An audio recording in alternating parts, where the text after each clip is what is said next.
to Business Connections, presented by the Dayton Area Chamber of Commerce. I'm Holly Allen. Today's topic is one that's very near and dear to my heart. We are talking about marketing. I talk to a lot of small and medium-sized businesses, and that's the topic that usually comes up, marketing. Whether it's social media or how do I reach out to my customer base, they have a lot of questions because a lot of times small business owners are focused on the day-to-day of running their own business. They don't have the money to hire someone to focus solely on the marketing of the company or the product, and they just don't know where to start. So today we're starting with the foundation. It's all about brand creation. How do you create that identification for your business or your product? And I'm bringing in the experts to help us with that. So I'd like to welcome today Tyler Back. He is the owner, president, CEO of Mitosis. He's the man at Mitosis. Thanks for being with us. Yeah, thank you for having us. It's great to be here in this wonderful community resource that is DATV. So thank you so much, Holly. Absolutely. They are a fantastic partner of the Chamber. And this is a great subject. I'm really excited about this. First, I want you to tell me a little bit as we talk about small to medium-sized businesses. Tell me about Mitosis. Yeah, so Mitosis, we fall in that category in Dayton, right? Yeah. As a small or medium-sized business. Mitosis is a marketing creative services solution provider, right? So we take on some of the brand's biggest challenges and really drive for those business outcomes. And that's everything from brand to customer experience to the digital experience to even their physical or retail packaging type solutions. Okay. So it's really a truly full service solution provider for anybody in need of marketing, branding, public outreach type solutions. Right. So you're looking at the whole package, the whole picture. You can't do anything without looking at the whole package when it comes to marketing. Right. Which is exactly why I think you're the perfect person to have here talking about this subject, because you can't do anything until you identify a brand. Who are you? What are you offering? We hear that word thrown around so much. I mean, it's all about the brand and brand identity and brand recognition. What the heck does that word actually mean? Because I think a lot of people, they think they know, but I don't think they really know. Right, well, and brand is that big industry buzzword that's really picked up a lot of steam over the past few years, right? As national media started talking about these brands and how these brands are reacting and the impact of these brands, may it be positive or negative. But really, for me, I would say the foundation for any business, even in the development of a brand, comes back to the business strategy, right? And those outcomes that you're trying to lead. A brand is nothing without the product, without the business, right? May that product be a service, a physical, tangible product, or even an intangible product. It all starts with that business strategy and what those business outcomes you're driving for. And I think that would be welcome news to our business owners, because that's the part they know, right? They know what their goals are. They know what their business plan is. So you use that as a guide. You have to use it as a guide, right? When you're developing that brand, and what a brand really is the personification of your business, right? It's the whole evolution of what is that customer experience from initial brand realization, right, where a customer may find out or see your name somewhere, what's oftentimes called in the industry a new logo, right? So your consumer or your customer is exposed to this new logo. So once they see that new logo, it's all about the experience through the entire time they're interacting with your business. So the brand is really the personification. It's not just about the identity. It's about what are those living, breathing attributes that make up that brand. Is the tone right, of the copy? That's really, really important. It's not just about colors and logos and identities, but it's what is their experience with the sales member on the phone? What is their experience with that point of sales rep, if you're a retail establishment? And even at restaurants, it goes all the way down to what is that experience from the menu to the server, and we like to approach them in a full sensory experience, right? It's not just about the visual, it's about the taste, the smell, the feel, the look. All of that makes up really the brand pillars that drive those attributes for the creation. It's not just about the identity. Right. And you and I talked a little bit before this show, because I've heard that a lot. When people say, what is your brand? They immediately go to what are our branding colors? What are the fonts we use? So what is that, visualization of what the business is? But it's more of a feeling, right? It's not something that you can necessarily put your hands on. Right. Can you kind of expound, like you talked about how do you create all of that? Yeah. And so lining back up to the business strategy, the first thing you want to define in any brand is much like a business advisor would tell you. You need to come up with your mission statement, and then what are your values, right? And those really are what drive the definition behind the brand. Before, we as an agency ever put pen to paper or cursor to screen, as a lot of times it is nowadays, it's really a business evaluation. There's more research, there's more focus grouping with existing customers, prospective new customers, even talking to the inside constituents of that company. Everybody from the dock worker, right, all the way up to the CEO. And what we do is we figure out how that brand is being perceived, or how a company is being perceived in the marketplace. It's not always about the business driving, I want to be perceived in this marketplace in this way, because that may not actually be factual, right? So we have to go out and talk to all the various constituents that interact with this brand to get a real sense and baseline of where to start, right? From there, you can start to layer in evolutions and kind of phases to bring the brand up to the level of what the CEO or what that business owner is really driving for, right? Because at the end of the day, that business owner, that CEO, that COO, that CMO, right, and many organizations has a vision for where they want to take the brand, right? But oftentimes that's rooted in a gut instinct and not in research, not in facts, not in analytics. Got it. Right? So the analytics, the fact finding, the gathering from the field is really step one. Okay, so then you know where you are, so you can figure out how to get where you want to be. That's exactly it, right? You can't just pretend that you're already at the moon, right? You have to figure out how to develop the rocket, what people you're putting in it. You got to train the astronauts, all to get launched to that final destination. So we have to create a baseline. Then from there, you start developing what these brand attributes are. And you do that through personification. So you start developing personas of what your expected customer is. You start building personas of what an employee looks like at your organization. Then those attributes really start to drive your brand tone, your brand copy, and every step of the way, you're charging it back up to that business strategy, right? Is it really being aligned? Are we really expressing this in the best way we can to drive the positive business outcome? From there, that's where you get to start to have some fun. Right? So the fun part. This is where the creatives really start to have some fun. Based out of all that research and that focus grouping, then you start to run competitive analysis, right? And you start going out in the marketplace and you start diving deep into color theory. What does this color mean? What does it relate to? Okay, well in healthcare we see a lot of strong blues, but what is the right tone of blue that we want to start defining? Pointing at the color wheel because that one looks pretty. Oh no, no! I wish it was that simple, right? I really wish it was that simple. But when you think about blues, there's thousands of blues, right? Absolutely. A cyan, a blue that's pushing more cyan may evoke a different emotion or a different feeling than something that's pushing more into the greens, right? So where you start getting into sea foams and things like that. And it's really about that whole exploration of that color space. And then, if you're working with an agency and your budget allows, you go through a color theory and then you go through the development of what are called mood boards in our industry, and you focus group those back against that same group of people that you talked to initially, right? Because then you want to start getting a sense of, is this evoking the right emotion, right? So once you have a lot of some of those visual identity foundations put together, so you now have your copy, you have your tone, you have some of the sensory elements starting to develop, and now you're developing some colors, which is huge into that mood.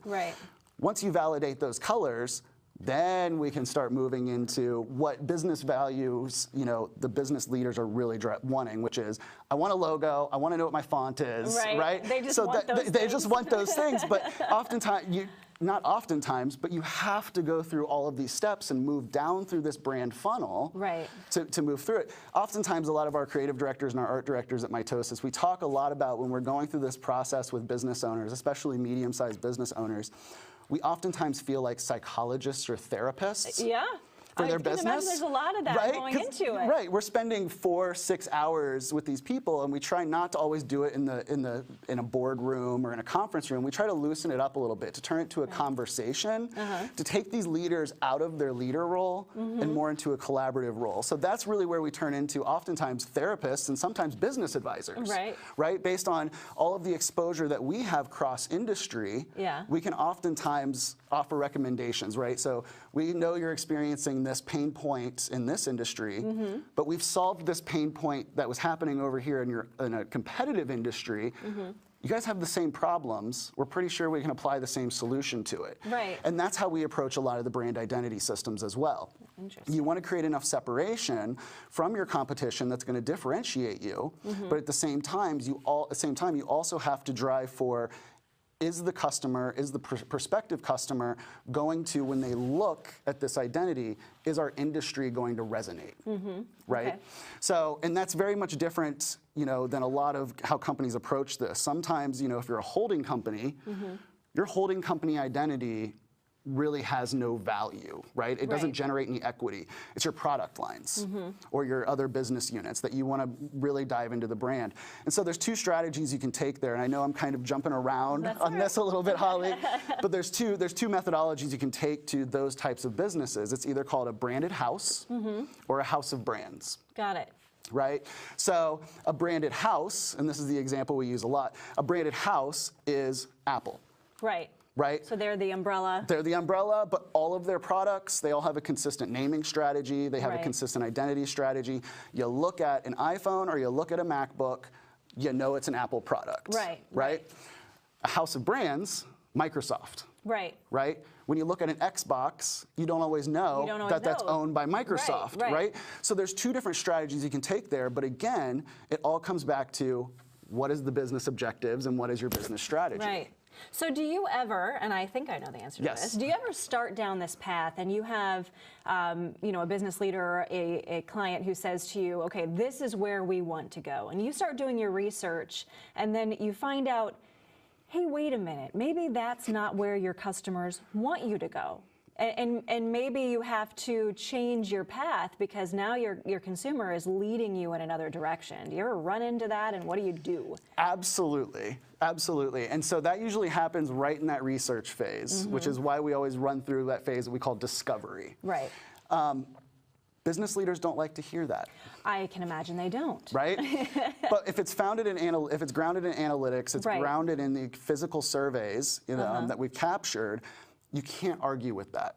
And that's why you need the data, I can imagine, to back up the decisions you're making. You have to have the data. You can't just fly by the seat of your pants. Throw it at the wall, hope it sticks. And there's a lot of value for business owners going through that process because, again, business owners, you're sitting in your office, you're looking at numbers all day, you're thinking about the operations, you're thinking about the day-to-day, and it's really hard. And going through this experience, we take the business owner out of that day-to-day, right? We have to take them up to what we call the 3,000-foot view level, right? Looking down at their business and going, hey, these numbers are saying, you're saying one thing, your numbers are saying another, right? And oftentimes, going through that process, we'll find out that who they thought their customer was is not actually who their customer is. Which is what you're creating those personas. Absolutely, and so the personas have to be defined, and all of that comes out of that research phase. So when we get to that discovery and we come back with news that the business owner or CMO doesn't want to hear, it's always a tough conversation, but if it's grounded in facts, we'll reach a middle ground. Right?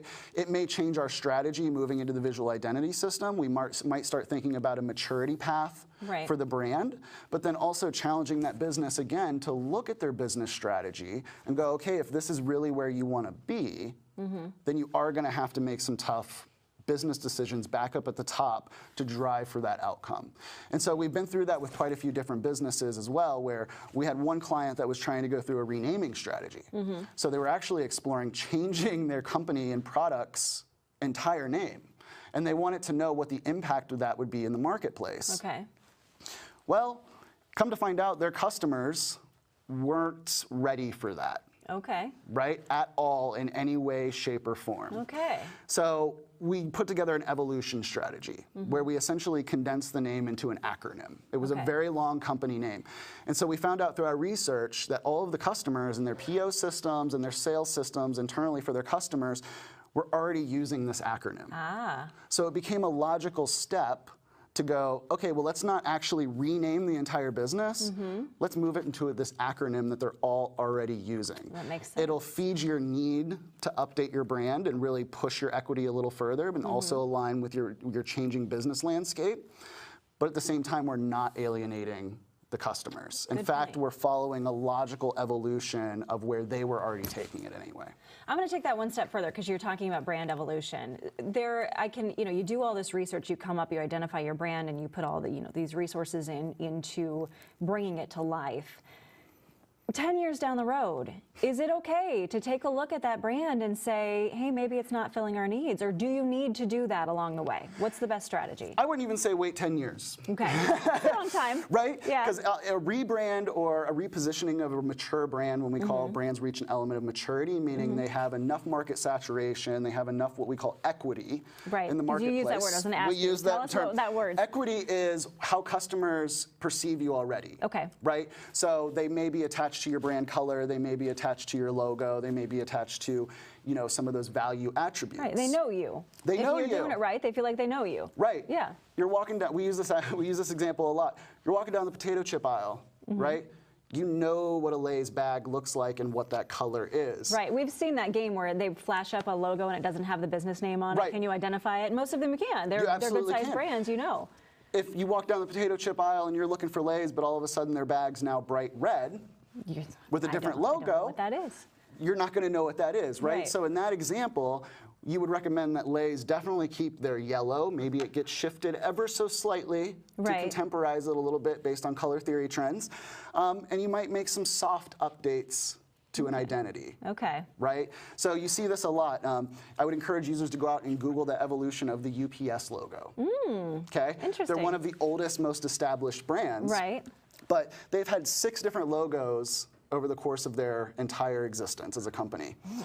They've always been subtle evolutions. So that you barely notice it versus that shock of... It'll get cleaned up, right? It started as they started as a very busy shield logo. Okay. And what we see today is a very clean, very minimal, simplistic shield logo, but they kept the integrity of the shape, the colors, the swoop, the tone, right? So that way consumers don't have, you wouldn't even acknowledge if they launched a new brand, you'd barely notice. Interesting. But it's important to the consumer base and really to that business to help with that evolution, right? And that's often being driven by what their business outcomes are. Right. Or what they're driving for. I think that's great feedback. I think, a lot of businesses, they feel like, if they've been around for a while, well, I don't want to touch the logo. Well, it's probably better to do those incremental changes versus waiting 25 years and then blowing it up. And then, like you said, your customers feel alienated. Right. They feel like they know your brand and now I don't know who you are. Well, and to go back to that, your brand is a living, breathing entity, right? You shouldn't be waiting 10 years, right? You wouldn't wait 10 years to change your hairstyle, would you? Well, for me, yes. Well, not you personally. I mean, for me, yes. I don't have a choice. That's a bad example. I don't have a choice. But you should be evolving and constantly looking at your brand, much like you look at your wardrobe, much like you change the oil in your car. Going through a repositioning of a brand doesn't always mean a new identity, right? Because let's be honest, changing your identity is very expensive. Right. It's not just the design costs you may have with an independent designer or with a design firm. It's replacing all of the instances of where that logo exists, right? And anyone who's in marketing knows it's everywhere. It's everywhere. It's not just the business cards and the website. It's the boxes, right, that you have sitting in your warehouse. You might have 500,000 inventory already of your existing product packaging, right, that you might have to throw away. So it's all of these cost implications down to the parking signs that you may have outside of your facility. You really have to think of all the elements of where this logo exists. Yes, it's getting easier as we're moving more into an e-commerce, digital experience type marketing plays where, you're just changing some logos on some social media platforms and things like that.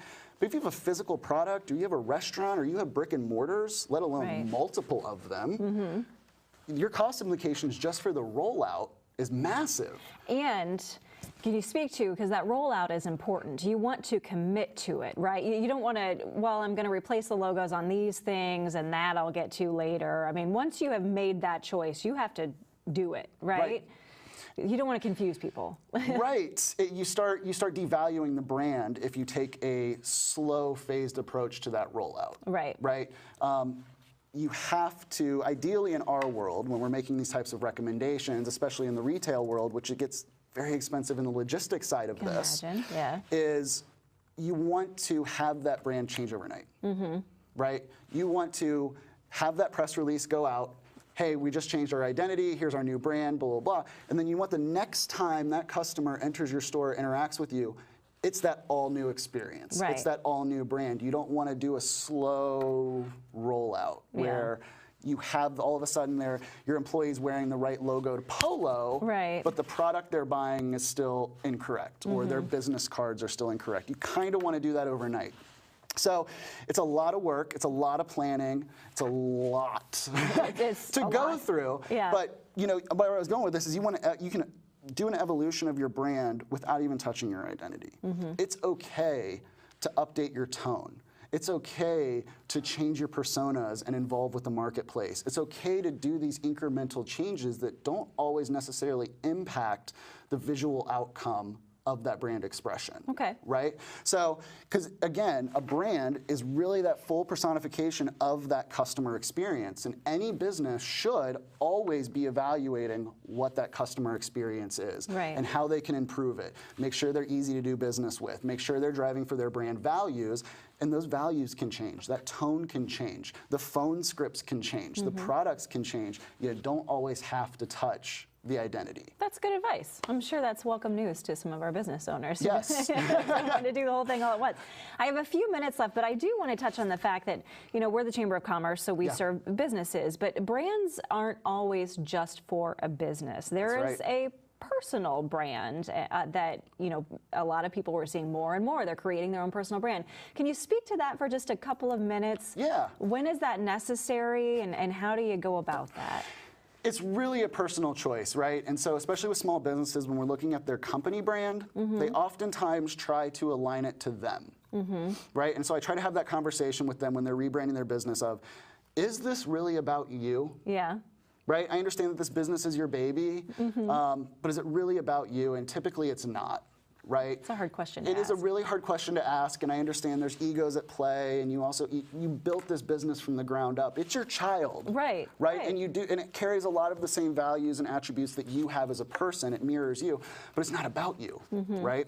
So that's where we start seeing over the past, especially the past 15 years, we've started to see with the whole social media influencer plays, speaking engagements are now larger than ever. You're seeing more CEOs doing independent webcasts. You know, so personal brands are really starting to take off.